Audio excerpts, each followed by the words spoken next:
Bismillahirrahmanirrahim. Assalamualaikum warahmatullahi wabarakatuh. Yang terhormat Ibu Dr. Raja Tuti Kurniati selaku dosen pengampu Seminar Pendidikan Biologi. Saya Bella Suara Anissa Lutfiah dengan NIM 11720600016 akan mempresentasikan makalah dari jurnal internasional yang berjudul Pengaruh Pembelajaran Biologi Menggunakan Model Pencapaian Konsep dan Model Pembelajaran Discovery Learning terhadap Kemampuan Pemecahan Masalah. The Effect of Biology Learning Using Concept Attainment Model and Discovery Learning on the Problem Solving Ability. Dengan penulis Yuliati, Maridi, dan Muhammad Mashkuri.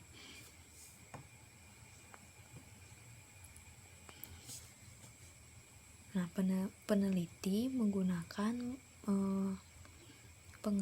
mengambil judul pengaruh pembelajaran biologi menggunakan model pencapaian konsep dan discovery learning ini dikarenakan metode-metode yang dilakukan guru dalam menerangkan atau menjelaskan materi evolusi dalam pembelajaran biologi itu cenderung membosankan, yaitu dengan metode ceramah. Maka dari itu peneliti menggunakan model pencapaian konsep dan model discovery learning untuk membantu siswa mengelaborasi konsep menggunakan proses berpikir analisis sehingga siswa dapat menemukan dan mencapai konsep mereka untuk memperkuat pengetahuan dalam jangka panjang.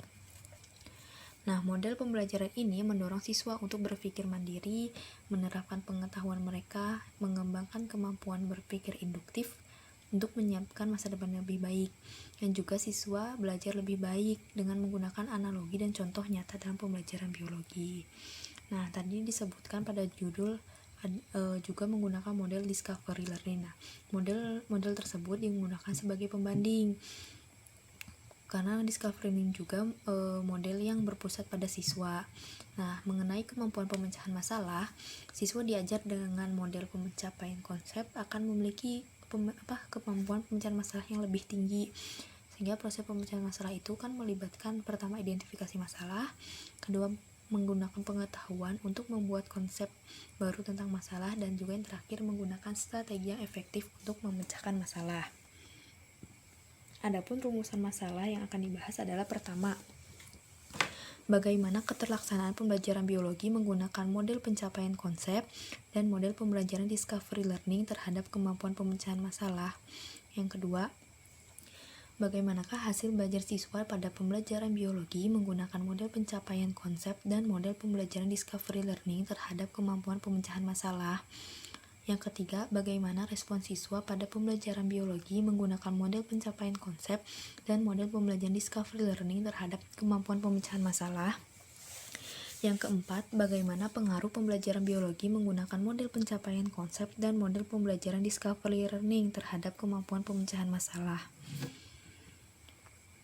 Lalu adapun tujuannya adalah pertama, untuk mengetahui keterlaksanaan pembelajaran biologi menggunakan model pencapaian konsep dan model pembelajaran discovery learning terhadap kemampuan pemecahan masalah. Tujuan yang kedua adalah untuk mengetahui hasil belajar siswa pada pembelajaran biologi menggunakan model pencapaian konsep dan model pembelajaran discovery learning terhadap kemampuan pemecahan masalah. Yang ketiga, untuk mengetahui respon siswa pada pembelajaran biologi menggunakan model pencapaian konsep dan model pembelajaran discovery learning terhadap kemampuan pemecahan masalah.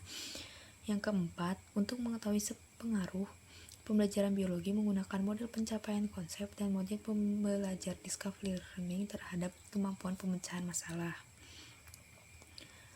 Lalu, metode yang digunakan peneliti adalah deskriptif kuantitatif dengan metode eksperimen. Adapun desain penelitiannya adalah post-test only dengan non-equivalent group, yaitu juga dengan memperlakukan kelompok eksperimen dan kelompok kontrol. Lalu dalam populasi penelitiannya adalah siswa kelas 12 IPA SMA Negeri 1 Karas. Sampel yang diambil adalah dengan cara klaster, yaitu teknik pengambilan sampel secara acak terdiri dari dua kelas. Pertama, kelas 12 IPA 4 sebagai kelas eksperimen dengan menggunakan model pencapaian konsep, dan kelas IPA 12 IPA 3 sebagai kelas eksperimen yang menggunakan model pembelajaran discovery. Lalu hasil dan pembahasan. Nah, di hasil pembahasan ini pada tabel pertama dapat dilihat dari angka-angka yang tertera. Berdasarkan tabel perbedaan skor pada setiap indikator ini terdapat perbedaan, namun tidak signifikan ya. Jadi artinya kalau kita lihat dari setiap indikator dan dari hasil yang didapatkan dari angka-angkanya, kedua kelas ini cenderung sama antara model pencapaian konsep dan discovery learning. Nah, untuk tabel yang kedua ialah tabel hasil post-test. Nah, di sini terdapat perbedaan pada kemampuan pemecahan masalah antara kelas eksperimen pertama, yaitu yang tadi model pencapaian konsep, dan yang kedua yaitu discovery learning. Terlihat dari skor rata-ratanya ya. Untuk yang discovery learning 54,2 dan untuk yang pencapaian konsep adalah 56. Lalu lanjut ke selanjutnya adalah tabel ketiga, yaitu hasil uji normalitas. Nah, selanjutnya kan sebenarnya adalah uji T, tetapi sebelum peneliti ini melakukan uji T, peneliti menguji dulu menguji dulu normalitas dan homogenitasnya. Nah, dalam hasil uji normalitas ini terlihat dari tabel uji normalitas terlihat bahwa sampel normal yang didistribusikan secara normal. Alasan pengambilan keputusan adalah bila signifikansi atau nilai probabilitas kurang dari 0,05, data tidak didistribusikan secara normal. Jika nilai diskriminasinya lebih dari 0,05, maka distribusinya normal. Nah, dari tabel uji normalitas dengan Kolmogorov-Smirnov ini dapat ditemukan bahwa untuk kemampuan pemecahan masalah dari kelas eksperimen pertama dan kedua lebih tinggi dari 0,05 ya. Bisa dilihat signifikansinya 0,200 dan 0,200. Nah, hal itu tuh dapat dikatakan bahwa masalah data kemampuan pemecahan masalah itu umumnya didistribusikan pada interval 95%. Selanjutnya tadi kan kita bahas ada normalitas, sekarang ke homogenitas. Nah, di homogenitas ini diketahui bahwa nilai probabilitas kemampuan pemecahan masalah homogen. Alasan pengambilan keputusan adalah jika nilai signifikansi atau nilai probabilitasnya itu kurang dari 0,05, maka dikatakan varian 2 atau lebih kelompok data populasi tidak sama. Nah, sedangkan untuk signifikansi yang lebih dari 0,05 dikatakan varian dari 2 atau lebih kelompok data itu adalah sama atau homogen. Nah, data uji homogenitas yang pada tabel itu menunjukkan bahwa kemampuan pemecahan masalah itu adalah 0,843 untuk yang pertama. Untuk yang kedua adalah 0,65 untuk yang eksperimen yang kedua itu. Nah, sehingga dapat dikatakan bahwa masalah data kemampuan pemecahan masalah ini memiliki varian yang sama atau homogen. Oke, setelah data normal dan homogen, lalu dilakukan sampel independen uji T untuk mengetahui apakah ada perbedaan kemampuan pemecahan masalah atau tidak untuk siswa yang diajar dengan model pencapaian konsep dan discovery learning. Kita ke tabel selanjutnya. Nah, dari hasil uji perbedaan skor post-test pada kelas eksperimen 12 IPA 4 dan IPA 3, data ini menunjukkan deskripsi variabel yang dianalisis, termasuk skor rata-rata kemampuan pemecahan adalah 57,95 untuk kelas eksperimen pertama, dengan standar deviasi 12,551, dan untuk kelas eksperimen kedua itu skor rata-ratanya itu 50,85 dengan standar deviasinya 12,995. Selanjutnya ada analisis uji hipotesis. H0 itu menunjukkan bahwa tidak ada perbedaan nilai post-test antara kelas eksperimen pertama dan kedua. Untuk H1-nya menyatakan bahwa ada perbedaan antara post-test perbedaan proses antara kelas eksperimen pertama dan eksperimen kedua atau kelas kontrol. Jika probabilitasnya adalah lebih dari 0,05, maka H0 diterima. Tetapi dari hasil uji T ini didapatkan bahwa nilai statistik kemampuan pemecahan masalah adalah 0,015 dengan nilai probabilitas 0,905. Karena kan tadi kalau lebih dari 0,05 maka H0 ditolak.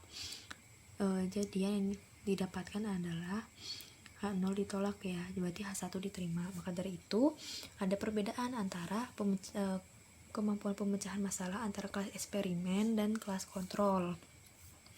Nah, hasil analisis data tersebut pada kelas 12 IPA itu pada materi evolusi yang menggunakan analisis statistik yang menunjukkan bahwa ada perbedaan antara kelas yang diajar dengan konsep model pencapaian dengan kelas yang diajarkan dengan model discovery learning.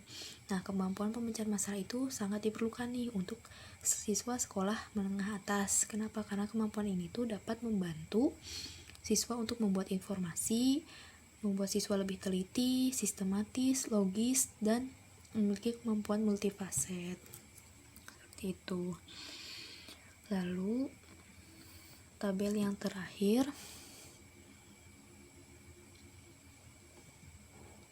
ada tabel hasil uji perbedaan pada skor post-test kelas eksperimen 12 IPA 4 dan IPA 3 ya. Nah, dari tabel di atas dapat dijelaskan bahwa dalam fase pertama sintaks CAM atau konsep attainment model atau model pencapaian konsep itu, siswa mengembangkan hipotesis tentang esensi konsep berdasarkan contoh dan bukan contoh yang disajikan. Nah, pada fase pertama itu, siswa akan dilatih mendefinisikan masalah.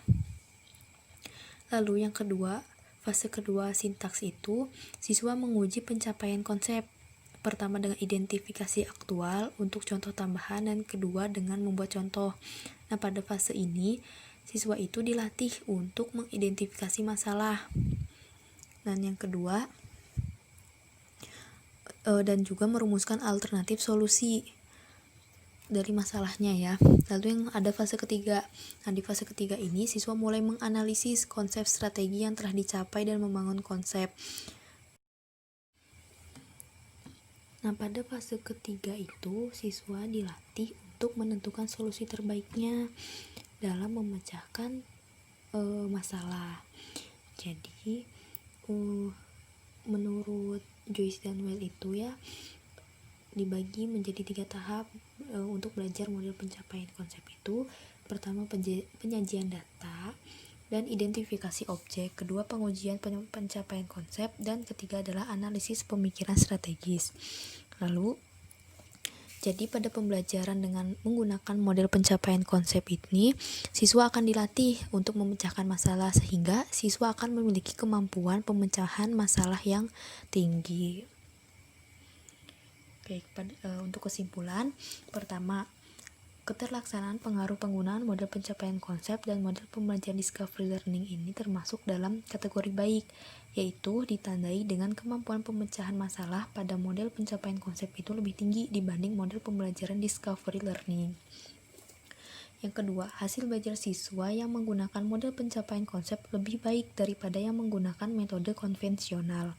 Ketiga, model pencapaian konsep memungkinkan siswa untuk lebih pintar dalam mengkonseptualisasi materi, penalaran, induktif, dominasi, dan pengetahuan tentang visi, perspektif, toleransi terhadap ambiguitas, dan kepekaan terhadap penalaran logis dalam komunikasi. Dan yang terakhir, terdapat pengaruh yang signifikan terhadap perbedaan kemampuan pemecahan masalah antara kelas yang diajarkan menggunakan model pencapaian konsep dan yang diajarkan dengan menggunakan model pembelajaran discovery learning. Sekian presentasi dari saya. Apabila ada pertanyaan, silahkan. Sebelumnya terima kasih. Wassalamualaikum warahmatullahi wabarakatuh.